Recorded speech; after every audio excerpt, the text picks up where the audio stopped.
Hey, what's up, Vox and Hops heads? I'm Matt, the vocalist of Cryptopsy, and you're listening to my podcast, Vox and Hops, where I sit down with fellow metal musicians and talk about their lives, music, and craft beer. I hope that you had a great week. I have had a great week. As of right now, Devastation on the Nation 2020 is less than 2 months away. This year's Devastation on the Nation is brought to you by Metal Festival Tours, Continental Concerts USA, and yours truly, the Vox and Hops podcast. This year's lineup is absolutely incredible. It features Rotting Christ, Borknagar, Wolfhard, Abigail Williams, and Imperial Triumphant. Some of these dates have already sold out, and I can guarantee you that more of them are going to sell out. So if you do not have your tickets to this year's Devastation on the Nation, and you intend on going to see a show, you absolutely should grab your tickets right now via the link in the description of this podcast, or you could simply go to www.metalfestivaltours.com. Pick up your tickets. Trust me, this is a party that you do not want to miss. Super stoked to announce that Cryptopsy is going to be headlining the second day of the Manitoba Metal Fest 2020. This event takes place in Winnipeg, Manitoba, and Cryptopsy will be performing on Saturday, April 18th. This is an epic weekend of extreme metal. On Friday, you got Gatecreeper, Immortal Possession, Numenorian, Nocturnal Departure, Zombie Assault, and Entity. On the night that Cryptopsy is playing, April 18th, it's Cryptopsy, Inverted Serenity, Cell, Anomalism, Inhuman, and Murder Capital. This is going to be a sick time. This is Cryptopsy's first show of 2020, and we're super stoked to be a part of the Manitoba Metal Fest. You can get your tickets via the link in the description of this podcast, and if you can be there, you should be there because it's going to be an absolute blast. On today's podcast, I have a guest that I've wanted to have on the podcast for a very long time. On today's episode, I'm with Mike Disalvo of Akurion, Coma Cluster Void. He's also a former Cryptopsy vocalist. Here it is, Vox and Hops, episode number 103. I warn you, what you are about to hear is very disturbing indeed.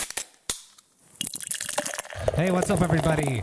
Today, I am with Mike Disalvo from Acurion and Coma Cluster Void, and he used to be in Cryptopsy. We are at Saint-Bock Brasserie Artisanale, one of Montreal's premier taprooms. If you're in Montreal and you want to drink some good craft beer, you absolutely have to come here. Mike, how you doing? I am well, man. What's happening? I'm so excited to have you on the show. Fucking right. Awesome. Thank you. I'm honored to be on. Let's start at the beginning. Classic Vox and Hops question. Tell me the soundtrack of your youth. What music was playing in your house? What music did your parents listen to? Oh, shit. Funny enough, my parents, I grew up with one of those like stereos that's like, it's like a piece of furniture. You lift the top of it up, and there's a record player. It's like an old jukebox, really. So I grew up listening to a lot of like Motown and a lot of the old 50s. I mean, there was a ton of they basically played 45s.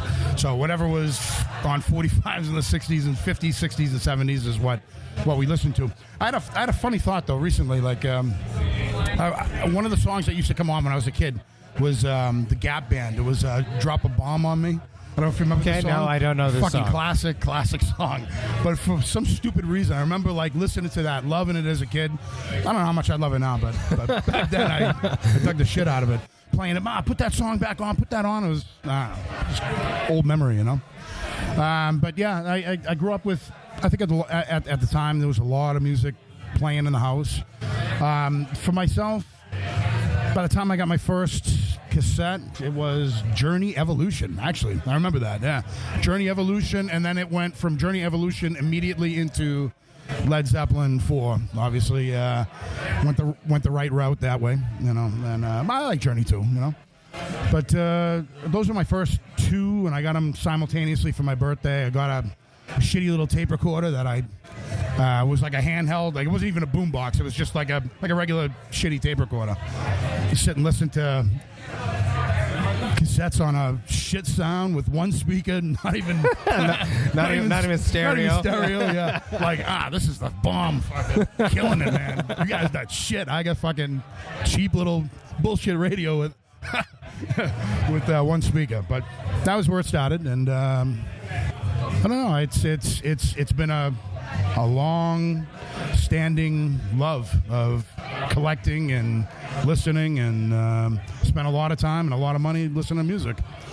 What was that moment when you heard extreme vocals for the first time? What was that band? What was the vocalist? I mean, I'd heard Metallica, Megadeth, things like that, so I mean, extreme, I mean, it was extreme, I guess, for the time, I mean, that was, I was listening to Black Sabbath and, AC/DC and things like that. Those were mainstays when I was younger. Iron Maiden, stuff like that. But then I got thrown on to Megadeth. Actually was the first one. It was Megadeth Peace Cells that like kind of pulled me out of just listening to classic metal, Judas Priest, things like that. And it was that, and then Metallica, who at the time I didn't really give a shit about it. Like I remember saying like, "Oh, Megadeth blows them out of the water," and then someone introduced me to Slayer, Rain and Blood. That was my first like. As soon as I can remember listening to it actually in my bed, like listening to it. I don't know how old I was, 13, 14, and I was just like, "Holy fuck, man! This smokes everything out there," and it drew me in. Like nothing else. I can't say nothing else up to date, but that's the one that really, really sunk in for me. I remember having like moments of like my bed shake. It was probably, it was me, I'm sure. My bed was shaking. I was like, oh my God, this is like satanic. It's evil. It's this, it's that. But it's, I mean, I guess in hindsight, it's evil-ish. For sure, the lyrics are evil. And it's way faster. It's way faster, way more aggressive than both Megadeth and Metallica put together. And I just, man, I fell in love with it, And that's kind of where it started. And I started seeking more of it out. And, SOD, I remember coming at Venom, obviously. Bathory, I had an early record from Bathory. And it sort of went in that Celtic Frost. That was really, I remember getting Morbid Tales on vinyl and just being blown the fuck away from that. Is there anything heavier than this? Like, really? And I still own that vinyl, actually. And I still listen to it. I mean, it's the same vinyl. The same vinyl. That's yeah. amazing. It's scratched to shit and sounds, so. But it's just such a good record, and it's one I have an original one, and that's a keeper, Yeah, all my records are keepers. Were you always someone that wanted to sing, wanted to be in the band? When did that bug come about that you wanted to stop being the audience, listener participation, and become the person producing it? I remember going to like shows back in Boston at the famed club called The Channel, and we saw fucking everyone came through there, and I don't know if it's the first one, but I definitely recall going to see Testament and Overkill with Malaya Rage, opening Boston band Malaya Rage, and I remember it being definitely a stepping stone for me to say, you know what, I want to be up on that stage. Like these guys, I mean, this is just, nothing but a bunch of dudes in the audience, but I still wanted to be up on that stage. Like, it was definitely the first one that I can recall saying that I have to, that's something I need to do. Smaller club too. I was used to going to like larger venues, going to see, Deep Purple, or go see, Iron Maiden and shit like that. And although that, you look at that and that's like really lofty thoughts to get to that point, So I don't think that struck me as much as like going to a smaller club and seeing the reciprocation of a band being on the stage and it's almost a bit more in reach too. Yeah, it's way more. I mean, I could reach up and grab the guys, like so. So that was definitely something, And then after that, I mean, quickly after that, I saw King Diamond on the Abigail tour, and with Trouble of all bands, Trouble opened up for him. Really, and that was one of those shows that like. I think really kind of set. I think I was 15 or 16 when I saw that show. And I think that was really a point where I was like, okay, you know what, like these guys, they're up there, they're doing what they love. I hate school. I hate bullshit jobs I'm doing. Maybe I could swing this, if I could just, get a microphone and get a band and learn to sing and super easy. Yeah, exactly. So. No other circumstances involved there. You got to start somewhere. So it was always vocals though that drew you in. It was vocals and drums too. I mean, I really love drums. I can play some drums, but I can play like a stoner rock drums. Oh yeah, shit like that. I mean, I do jam like that. I mean, I can't play any of the stuff that any of the metal shit. None of that. But in terms of like straight rock and stuff like that. I mean, I always had an affinity for drums. But vocals was where it really started. I had borrowed a microphone from a friend of mine that back in the day when he picked up a guitar. He got a Gibson guitar, and it was sort of like, well, I got a Gibson guitar and no one else to play with. I have this reporter's mic. You want to like plug it in and see what we do? Yeah, Did you plug it into the? You plugged it into the same amp? It must have been. It had to have been. It had to have been the same thing. It sounded like shit. I sucked. I mean, it was like really just kind of working your way through it. I was writing back then. That I remember. I was definitely writing terrible, god-awful lyrics that I would never share with the soul. But I was writing, and it was the beginning of learning how to write a song and craft put it together. lyrics. Yeah, figuring the craft out, It's just funny because you say you didn't like school, but you enjoyed writing and sharing I didn't like school, and I wrote bullshit lyrics in class and slept the other time. And no, not that bad, but I do remember like writing some awful lyrics and showing people, dude, check this out. They'd be like, dude, that sucks. Like, well, yeah, but it sucked. And what style of vocals were you at that point? Did you evolve into what you are now, or no? Yeah, definitely. Yeah, I at first I would say my early stuff was very thrashy. It was more thrashy. But that was the influences there. Yeah, it was. Yeah, for sure. It came. It definitely started on a thrashier level, lower than mid level. I would say. It was almost even high.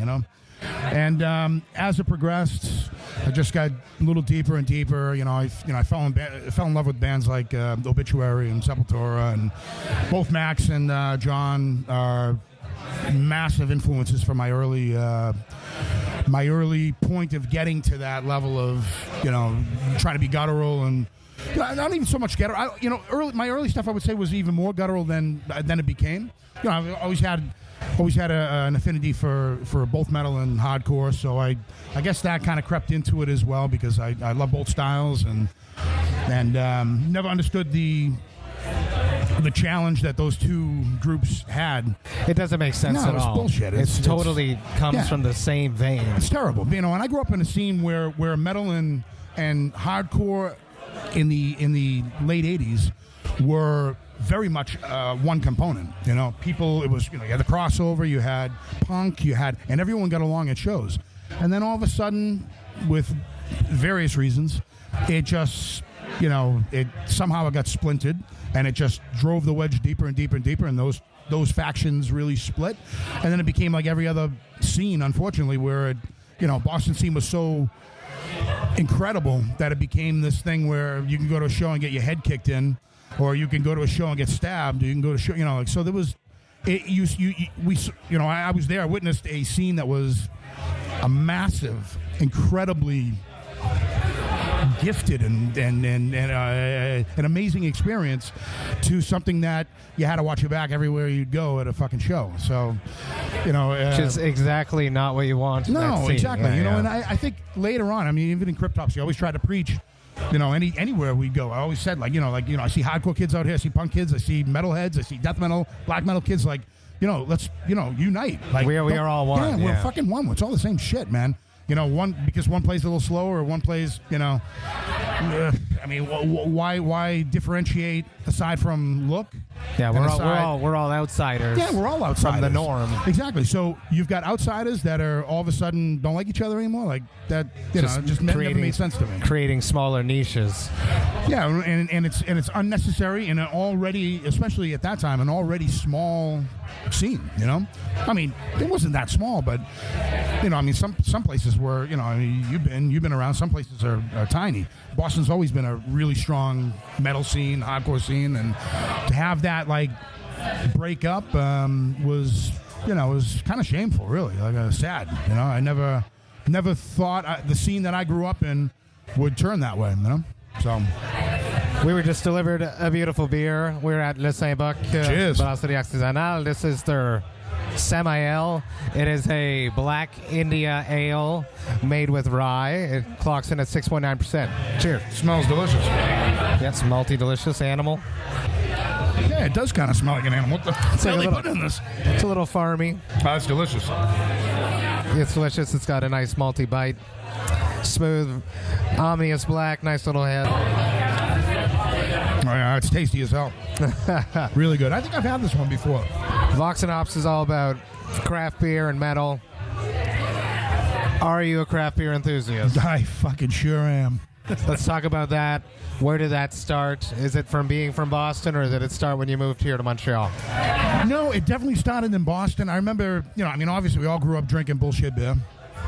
So I was around a family that was drinking Schlitz and MGDs and whatever other crap, Miller Lite, all that kind of crap. So I think at an early age when because my parents were pretty open about have a half a glass or whatever, So at an early age I was much similar to Lord Worm, Dan, where he was drinking at 4. I wouldn't go as far as to say 4, but even at that early age, like I remember drinking wine and stuff. I grew up in an Italian family, so it was drinking wine and then I'd try sample some of this crap beer and never liked it. It was never caught onto it.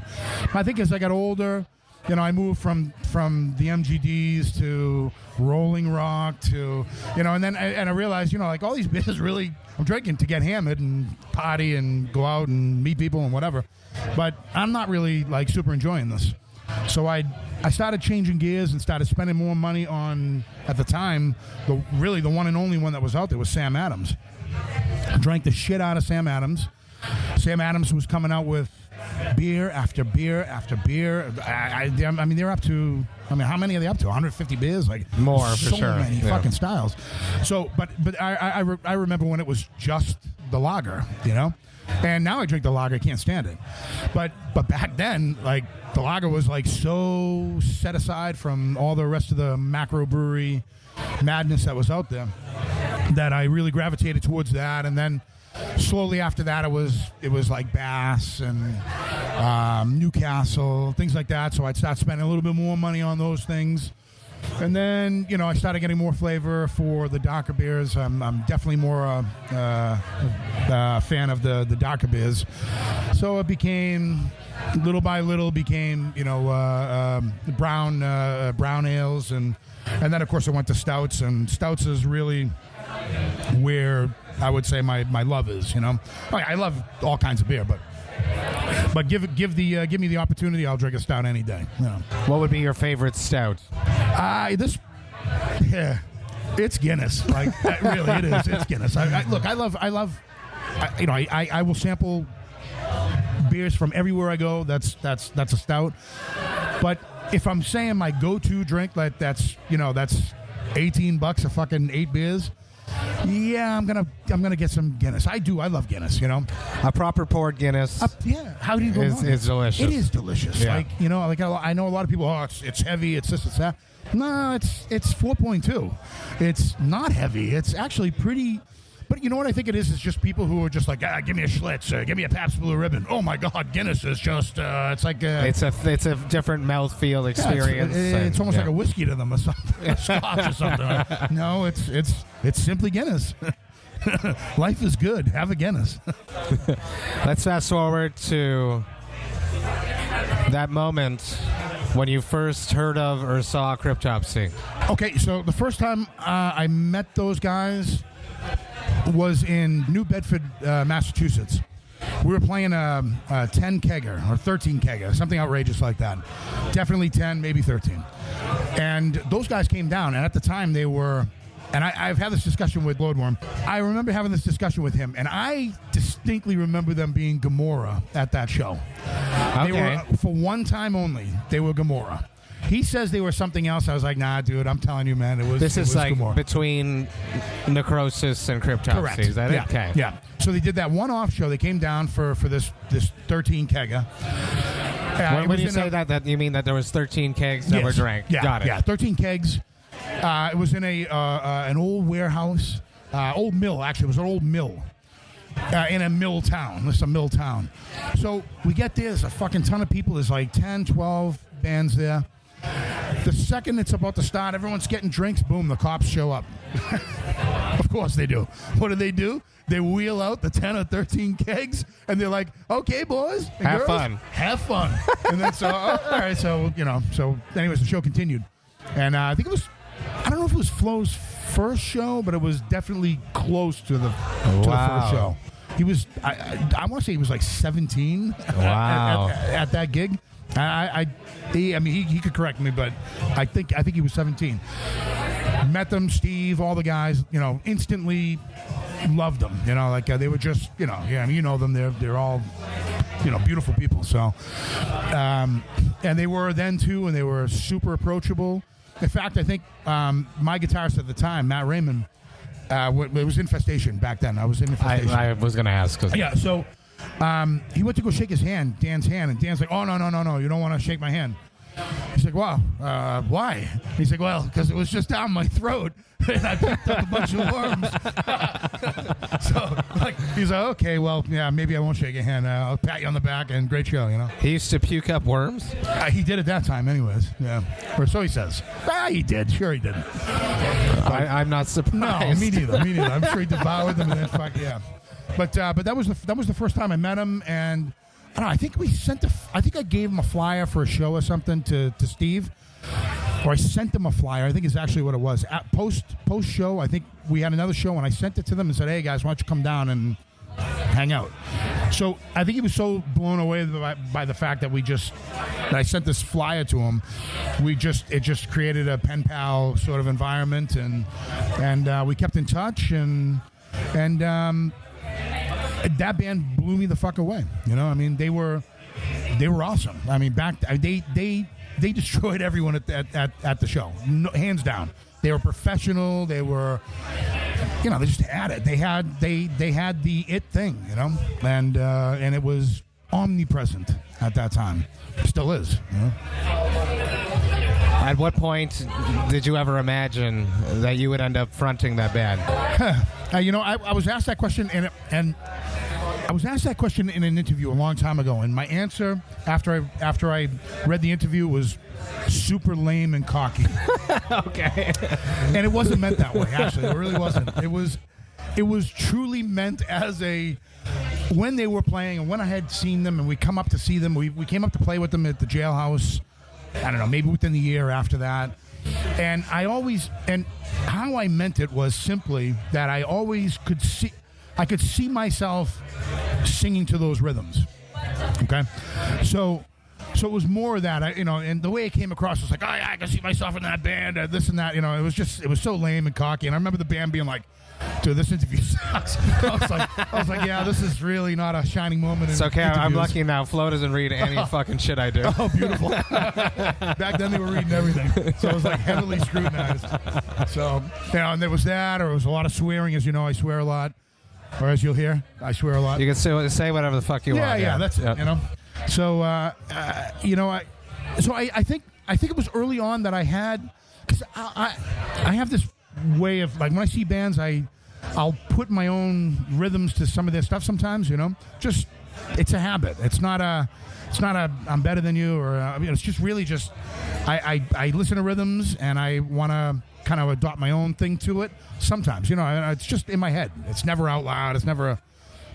So that was certainly one of the bands that I was doing this with, listening to the albums and sort of feeling it for myself, and that's really what it was about. I think at that point when I started to do that, it was sort of an idea of, shit, man, I could probably pull something off really, really well with these guys. Way before anything like that was there. I was in Infestation. I was happy. I was loving what we were doing, but it was just, it's a random thought in my head that I'm letting people know. It's not. It wasn't like I'm walking around, like I'm gonna sing for Cryptopsy. Yeah. They don't know it yet, but I'm singing for Cryptopsy. Not like that. How surprised were you when you heard that Lord Worm was gonna leave the band? I was definitely surprised. I was living here, I think, at the time when it first popped. Yeah, I think so. But I had just moved down or something, and I heard he was leaving. I was surprised. I'm very good friends with him. To this day, we're great friends. So for me, I mean, he was the front man. He is Lord Worm. He is the unparalleled Lord Worm, and now he's leaving. Like, so that one definitely surprised me. I was like, is it the end of them? Is it, And then, shortly after they had approached me and said, you feel like coming down and give it a whirl and try some songs out. And so for me, it was an immediate, absolutely, like, I'll come down and let's see, And I remember learning, at the time I was living in a shitty apartment where I didn't have a washer or dryer. We had to use like the basement washer and dryer where everyone used. And I remember sitting downstairs there, washing clothes, writing out the lyrics, and listening to them in a headphone, a CD Walkman, and just fucking learning the songs. And just, because for me, What would they be, those songs? Do you remember what those tryout songs were? Not entirely, but I think one for sure was Slit Your Guts. Defenestration, I think I was learning too early on. And I want to say I learned, I don't know if it was Crown of Horns or Graves of the Fathers, because I really love Graves of the Fathers. So, the breakdown in that it's just ridiculous, So I think that might have been, it was definitely one of the early on ones that I learned. But for me, I'm all about being well prepared. So if I don't show up well prepared, then things go awry, So For yourself or for everyone? For me. I feel I'm not comfortable. There's nothing worse than being ill prepared. There is truly nothing worse than being unprepared. I don't know if you have these. I have these dreams all the time. Nightmares, really. I bet I have the same ones. Where you're taking a test in school. Okay. But you haven't studied. Oh shit. So I'll up you on that one. I used to have dreams, and I still to this day sometimes have them, is being on stage and not remembering lyrics, or not remembering the show people are leaving, and I'm wondering why people are walking out. And, That's horrible. So I've had this That's dream. horrible. Yeah, and I've had this dream countless times, and I know it's because it's my own inner psyche of like, be prepared. You gotta go in there and know what you're doing. So I did. I came in well prepared. I knew the songs. We spoke about this before. Deciphering Lord Worm's lyrics into his patterns. How did you go about doing that? We've done it in different ways. I'm sure we have, yeah. So, first I'd say good luck. Personally, I phonetically went through it. So did I. Deciphered it out. Yes, I did as well. And omitted words. Yes. And just. So did I. Words were dropped for sure. And that's okay. Look, let's face it. The three of us have different styles. So if we're gonna, the last thing I wanted for me personally was to sound like him. I didn't want to go in. It was all about me doing my own shit, not following the mold. The last thing anyone wants to do is to follow Lord Worm and be a second Lord. Well, like, fuck that like shit. An imitation. No, yeah, that would have been bullshit. horrible, yeah. There is the only Lord Worm. So you're not going to... anyone who tries that is ridiculous and should just stop singing. It's going to fail right away. Yeah, it's a failure. Yeah. It's a failure before you even start. So for me, it was very important to adopt my style into what was going on, and to really... Like you said, drop some of the words that it was an impossibility in my mind, for me, for my style, an impossibility to pull off. So I just chopped a little bit. I dropped the thes and the ofs and all the senseless, needless shit. Keep the meat. And keep the beat. Yeah. That's it. And that was... there was definitely songs that were a major challenge in terms of that. One of the biggest ones that I had a challenge with was Cold Hate Warm Blood. Good luck to anyone that wants to try to pull that off the way he does. It's just, you're not going to do it, And I just remember chopping the shit out of what he was doing to kind of get the same feel, but to make sure that it was that there was, I don't know, let's say a sentence had 6-7 words in it. It was down to 3. Okay. It was About Cold Hate Warm Blood. Yeah. He wrote the lyrics to that. Was that a song that they were performing before you joined the band? Yeah. Is that why you're saying that? Correct. I Yeah, that and White didn't know Worms. this. Okay. Yeah, it was the two of them. They had just started writing. They had finished those two songs, and then the third one was Loathe. That was the first one that I was there for the entire process of it. I'm a guy that likes to be there for all the writing. I don't like to sit in the back and show me the songs after. I want to be there. I want my input. I want to be able to try to work some of the arrangements out. Always been like that. And for me, it's very important, you know, especially because there needs to be a flow to it, you know, that I can also get down with, you know what I mean? So I was always present for all the songs that were written with Cryptopsy at that time. Yeah, Loathe was definitely, we started it brand spanking new. The other two songs were done. And I remember coming down to the jams, practicing the songs I knew, listening to them play those two songs, and couldn't fucking wait to play those songs. Every time I was just like, oh my God, these songs are like, you know, the breakdowns in both those songs are just, you know, over the top. So for me, those were the two most anticipated songs, because I went through at that time, I went through the catalog, learned it all. I learned everything. And then came back around to those two songs, learned those, and then we started writing for the rest of the album. It's somewhat interesting though, because nowadays, if a singer would leave, those two songs would become your songs, and you would write your lyrics to it. You know what though? You're right. But you know what? That thought never even crossed my mind at that point. For me, it was, you know, I think Lord Worm did such a ballsy job on both those songs that I did change some things. I morphed some things for my style, but the integrity of the songs were there. Lyrics, I didn't touch. He's a brilliant lyricist. How dare I or anyone try and change that shit? So I left it as is. I don't even think I thought once about, should I work my own shit in? Those were done, and I was anticipating playing them. I was very excited about it. I asked this question to Lord Worm when he left the band. I've heard that he didn't comprehend that Cryptopsy was actually popular and a big band. At what point do you think Cryptopsy became a bigger band, and None So Vile became a cult album? Honestly, I think it was while he was in the band. I think None So Vile was well on its way to being elite, an elite death metal release. It is hands down one of the best in the business. Really, it is. And I think it was already there. I think the wildfire had already begun, and I was fortunate enough to step into a situation where the talk was already the talk of the town. Beginning certainly for it, and then that wildfire turned into a full inferno at some point. Where that happened, I've had this discussion with people before, and something that comes up often is where it escalated, where it really started to escalate for us, I think, was the Milwaukee Death Fest, our first performance there.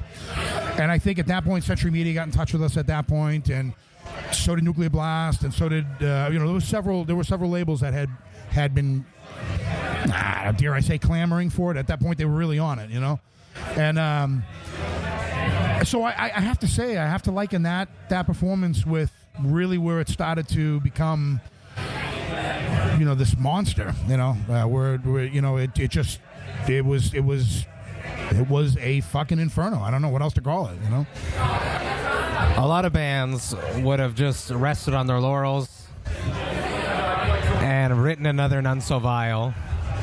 Cryptopsy didn't do that. No, not at all. They wrote something completely different. I agree. Why do you think that happened? And what was the process? Well, I think certainly a lot of it comes down to John. John is probably the best guitarist I have ever had the privilege to play with. And this is not knocking anybody. I have had amazing, brilliant musicians that I've had the opportunity to play with. That kid is just on another planet. He really is. He's something special. And I think his songwriting comes along with his playability and his work ethic, and all those things sort of pulled together in one sort of perfect storm, really, where it just... That kid is, and him, and obviously him working with Flo, the two of them really were the catalyst to putting those songs together. They pushed each other, I think. Oh, fuck, for sure they did. Big time, You could feel it. I know it sounds crazy, but you could be in that room, which I was. you'd be in that room and you could feel the intensity, the drive. You could feel it, man. It wasn't just a fucking word, or it wasn't a past tense, or it was fucking on. It was on, you know. And I witnessed it. I bore witness to it. I was part of it, you know. And so and it takes absolutely nothing away from Steve Tebow and his writing. His writing is, I think he's a fucking fantastic. He's a brilliant guitar player.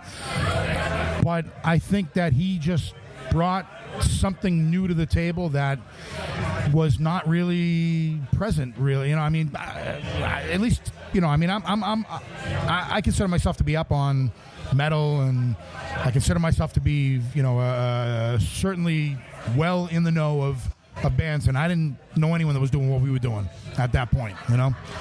I just feel that I think that was really the point where it went from, you know, None So Vile, and it became something different. I mean, it was still Cryptopsy, but we went in a different direction, and it was really from the start of that point, I think, from him taking the reins of writing. Let's talk about your first show on stage at Cryptopsy, the reception of the crowd. Amazing.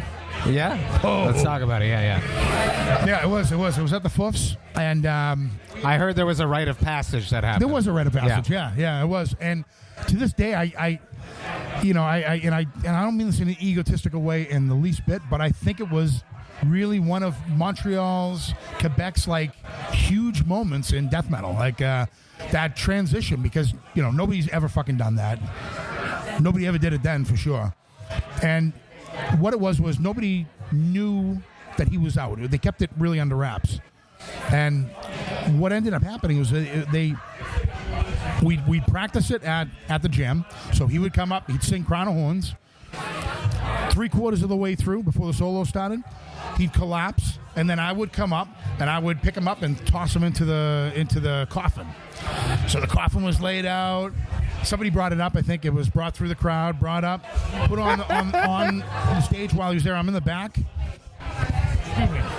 and he drops. So I don't know. We tried this, 3-4 times at the jam. Make sure we, just again, I want to be prepared.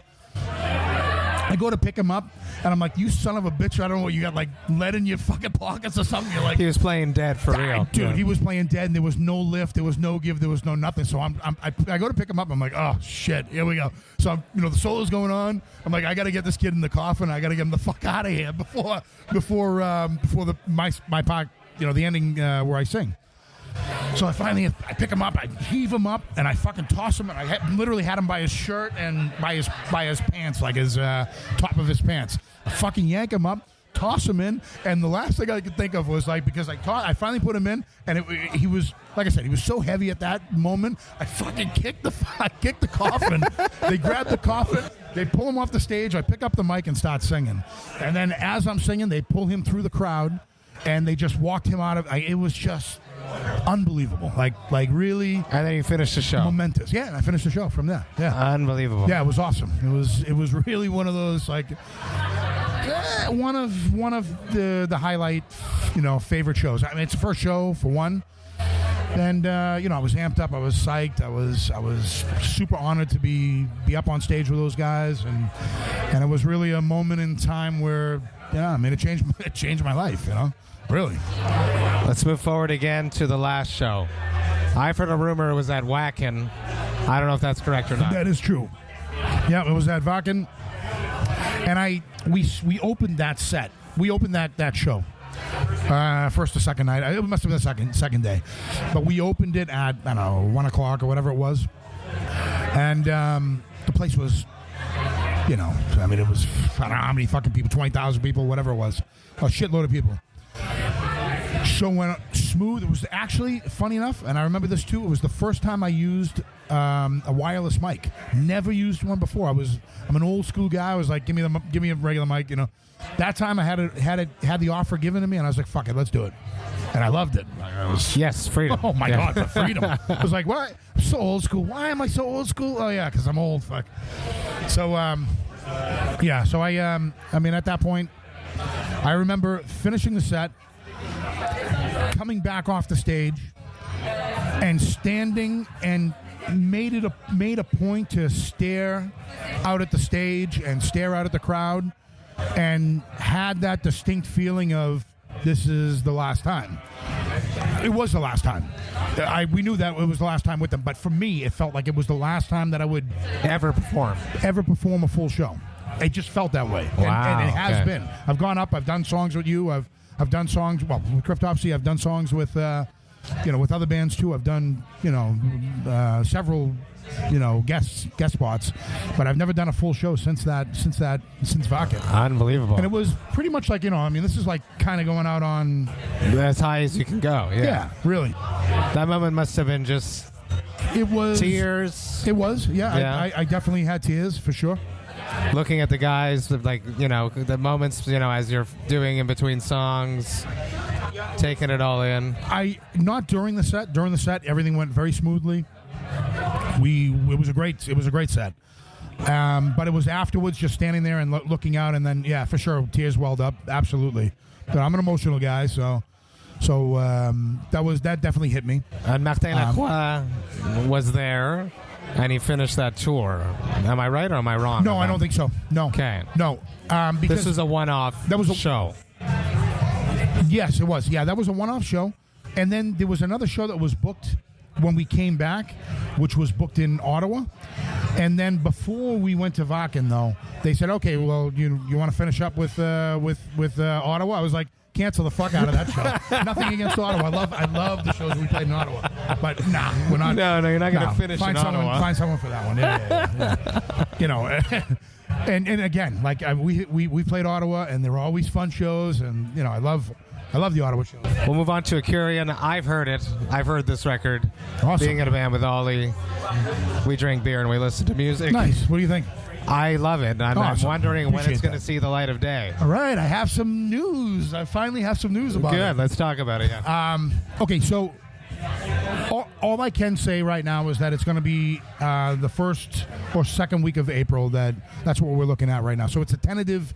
It's more than a tentative date, but it's going to fall within that To hear time. some music or to have an announcement? No, in fact, what we're going to do is we're going to release 3 singles. I'm not sure if I can say which ones yet. So we will release 3, and then but before that, we're going to release sort of a teaser. So it's going to be a teaser accompanied with 3 separate releases of 3 different tunes.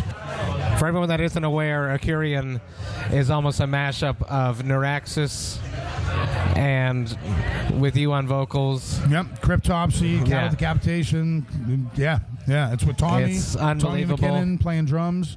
Rob Milley, obviously, and Ollie Pinard. And this has been a project that has been 6-7 years. Fuck, easy. 7.5 years at this point. I think it was before Cryptopsy, Ollie joined Cryptopsy. He was already working on Acurian. You know what, dude? I think he was just starting with you guys or something. That rings a bell. I think he was, For everyone at home, well, what style of band it is? It's more droney, doomy almost at moments with like a death metal twist on it. Yeah, a bit proggy at times. I use that term semi-lightly. But definitely death metal is brutal, but it is slow. There's a lot of slower stuff, a lot of real groovy riffs. It's dark. It's it's an album that I would say the 4 of us are extremely, extremely, extremely proud of. And to see it at this point now where we can actually say, for instance, this is something I can say as well. We signed with Redefining Darkness Records. So huge up and coming label at this point, like really getting a lot of plug. Thomas Haywood, who's at the helm, super awesome dude that knows his shit, and just I can't say enough good things about him. I know he's going to push the project. We have an ad that's coming out in Decibel. We're at the top of the ad. Really? So Fucking right. we actually finalized that yesterday, last night, like clamoring to get the shit done. Like 20 minutes, dude. We got 20 minutes to figure it out. All right, let's go. But for us, it has been a labor of love. Because it's not that it's been 7.5 years of lackadaisical approach or laziness or whatever the fuck we feel like getting together. It really has been. We jammed. We got the songs down. We had them in our pocket, And then there were circumstances, my wife passing away, Tommy in projects, Rob in projects, Ollie obviously in projects, away for, touring with you guys for months at a time. So there was a lot of things that played into not getting it complete sooner than we were hoping for, But, the way I for myself anyways, I've always looked at it as it gets done when it gets done, and that is it. I'm not going to hem and haw over what's out of our control, and a lot of it was out of our control. So we just rolled with it, and for us, it's a real sense of accomplishment to see it at this level.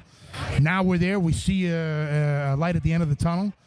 And I'm very excited to see what, hopefully people will dig it. People love it. Fantastic. People don't love it. Fantastic. Whatever. I think people are going to love it. It's fucking amazing. Yeah, thank you. Is there going to be a Mike Disalvo returning to the stage doing a full set Acurian show in the future? I don't know. I know Ollie was talking about it on your show, and he was saying it was an absolute no. It's a no. It's a no. And it has always been a no. And it really has. We've always said, let's just write an album. Let's get together. 4 like-minded people. Let's put some shit out, and let's see what happens.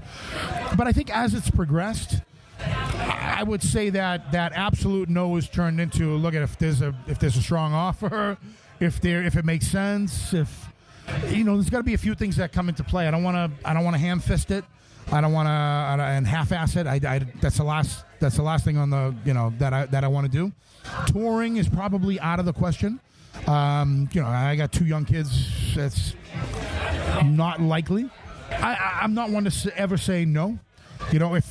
If I can make it happen, if it is something that makes sense as a one-off festival show, if it's something that makes sense as a fucking short tour, long tour, if it makes fucking sense. It has to make sense, dude, so if all those components work out, then I'd say our ears to the ground.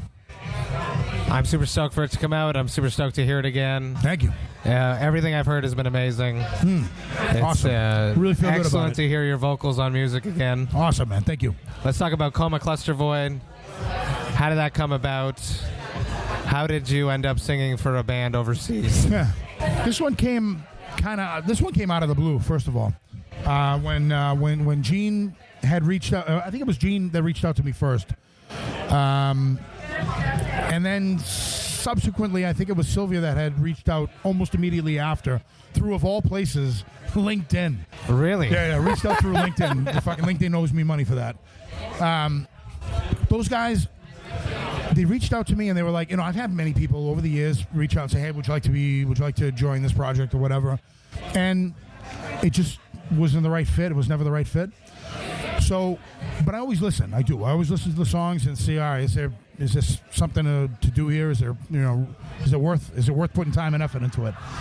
And when she sent me the tracks, she had done these 40-second clips of some songs that mostly we didn't use, but it was when it came to me and I listened to those, I was like, holy fuck, man!